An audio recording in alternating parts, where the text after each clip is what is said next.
Teď budeme pokračovat a propínat nohy. Horní polovina těla je uvolněná. Pokrčujte a propínejte nohy. Dobře.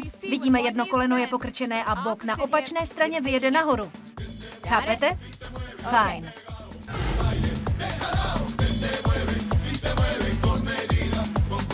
Nyní k pochodu něco přidáme. Pohyb nohou zůstává stejný.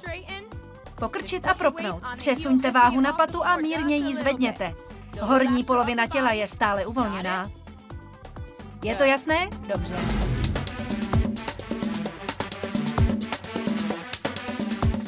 Nohy, boky, ramena, paže, celé tělo. Všechno v pohybu. Uvolněte se. Tak, výborně. A teď otočka. Dokola.